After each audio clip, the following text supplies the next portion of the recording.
हमारी संस्कृति आखिर है क्या? क्या ये एक तालाब की तरह है जो एक जगह ठहरा हुआ है, या फिर एक नदी की तरह जो हमेशा बहती रहती है, बदलती रहती है?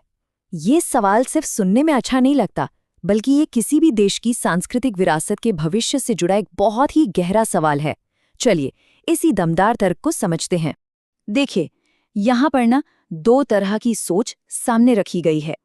एक तरफ है रुका हुआ तालाब, जिसमें वक्त के साथ साथ गंदगी, काई सब जम जाती है, और दूसरी तरफ है एक बहती हुई नदी जो हमेशा ताज़ा रहती है, खुद को साफ करती चलती है। तो हमारी संस्कृति इन दोनों में से क्या है? तो सवाल ये उठता है कि हमारी जो सांस्कृतिक विरासत है, जो हमारे महाकाव्य हैं, रामायण, महाभारत, उन्हें किस रास्ते पर चलना चाहिए? क्या हमें उन्हें बिल्कुल वैसा ही मान लेना चाहिए जैसा वो सदियों से चले आ रहे हैं, या फिर उन्हें आज के हिसाब से परखने की, समझने की जरूरत है? चलिए इसी गुत्थी को सुलझाने की कोशिश करते हैं। तो सबसे पहले बात करते हैं ठहराव की समस्या की। मतलब अगर संस्कृति एक तालाब की तरह रुक जाए तो दिक्कत क्या है?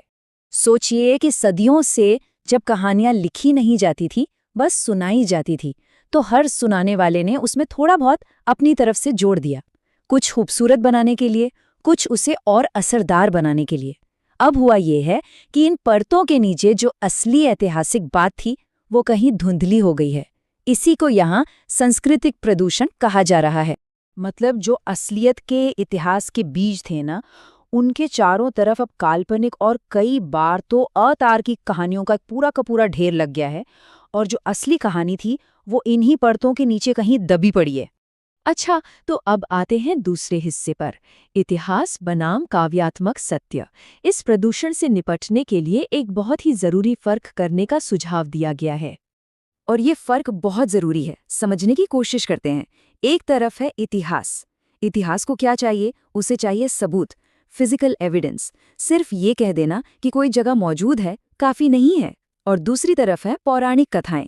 ये वो खूबसूरत कहानियां हैं, वो बातें हैं जो बाद में जोड़ी गई, शायद किसी फिलॉसफी को समझाने के लिए या कहानी को और सुंदर बनाने के लिए। कहा यह जा रहा है कि इन दोनों को मिक्स नहीं करना चाहिए। और देखिए, अगर हम ये फर्क नहीं करते हैं ना, तो इसका खतरा क्या है? आज के ज़माने में जब इन महाकाव्यों पर वीडियो गेम्स बन रहे हैं, फिल्में बन रही हैं, तो उनका जो ऐतिहासिक सच है वो कमज़ोर पड़ जाता है। आने वाली पीढ़ियों के लिए इतिहास सिर्फ एक कहानी बनकर रह जाएगा।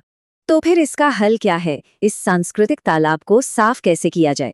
चलिए अब तीसरे हिस्से में इसी के समाधान की बात करते हैं।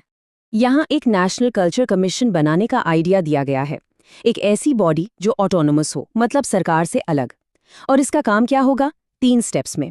पहला, साइंटिस्ट और धर्म के जानकार दोनों मिलकर काम करेंगे। दूसरा, वो हर कहानी को क्लासिफाई करेंगे कि क्या इतिहास है, क्या सिर्फ परंपरा है, और क्या सिर्फ एक मेटाफर या रूपक है। और तीसरा, इन सब के आधार पर एक सर्टिफाइड डिजिटल आर्काइव, मतलब एक भरोसेमंद डिजिटल लाइब्रेरी बनाई जाएगी।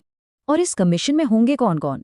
देखिए, इसमें इतिहासकार और पुरातत्वविद होंगे जो सबूतों के आधार पर चीजों को परखेंगे, और उनके साथ होंगे उदारवादी धर्मशास्त्री जो इन ग्रंथों के आध्यात्मिक और सांस्कृतिक पहलू को समझाएंगे।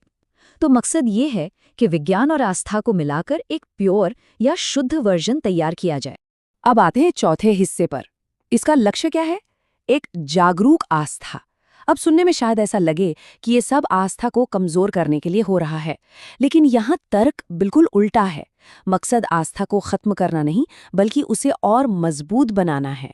सोच ये है कि आने वाली पीढ़ी कैसी हो? वो जागरूक हो, मतलब उन्हें अपनी विरासत के वैज्ञानिक प्रमाण पता हों। वो आस्थावान हों, लेकिन उनकी आस्था अंधेपन पर नहीं, बल्कि सच पर टिकी हो। और सबसे जरूरी, वो वैज्ञानिक सोच वाली हों, सवाल पूछने और रिसर्च करने से डरे नहीं।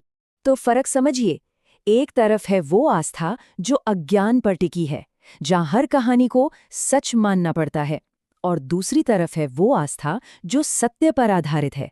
ये आस्था ज्यादा मजबूत होगी, क्योंकि इसे पता है कि क्या सच में हुआ था और क्या सिर्फ एक सीख देने के लिए कही गई कहानी है।